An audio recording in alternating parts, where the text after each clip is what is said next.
So you were not able to verify? For now, we've not been able to verify, whether that actually happened or not. That's a little strange. I mean, because you're supposed to be observers. So that's why I said it doesn't happen in every places.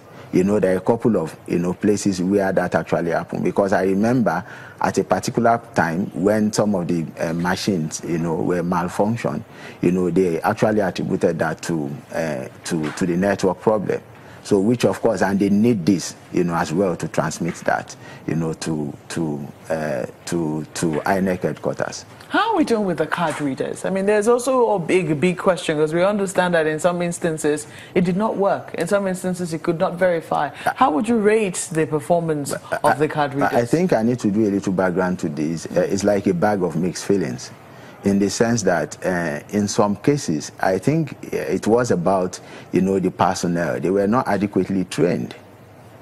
Some of them didn't get it right when it comes to the use of smart card reader. We saw that playing out on Saturday in Anambra. But they didn't know how to use it. They didn't know. They didn't have a full grasp of how to operate the machine. So not until when we begin to call people to ask questions, and they were like telling them that when you need to wait for the machine to boot before you even start using it at all. So we saw we observed things like that. Then in some cases the machine did not work at all. They have to in some instances call their technical team to come around to come and reformat the machine. In some cases they have to bring another one.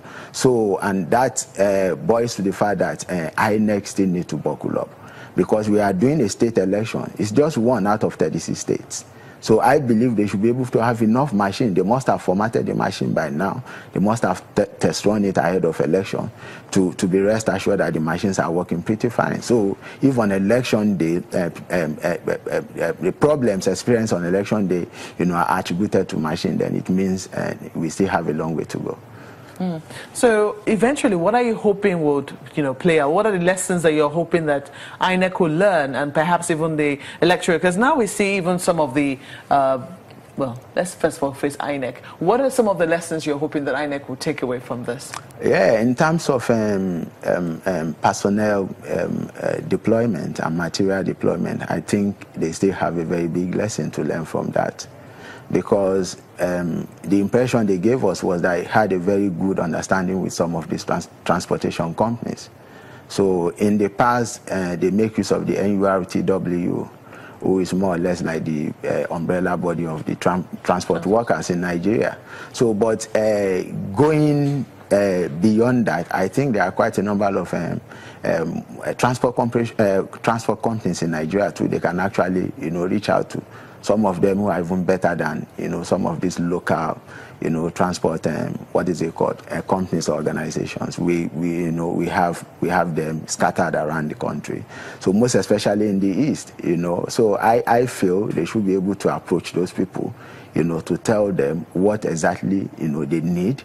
Then they should be able to come up with a nice deployment plan vis-a-vis, movement of personnel, to their various polling units or wards on election day, as well as materials and the security as well. So they still have a big lesson to learn there. So we need to have a paradigm shift, try to sit down again and see how they can make things happen in that area.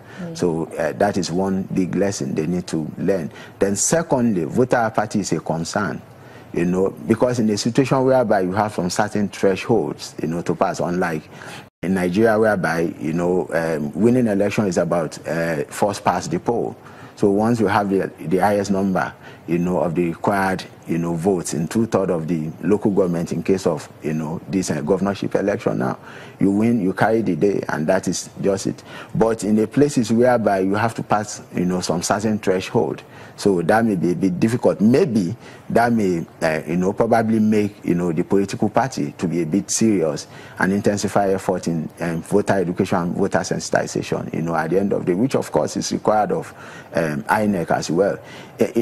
On the part of civil society organizations, we have been doing that, and that is tied to fund. you know, so we try as much as possible to complement their effort in that area.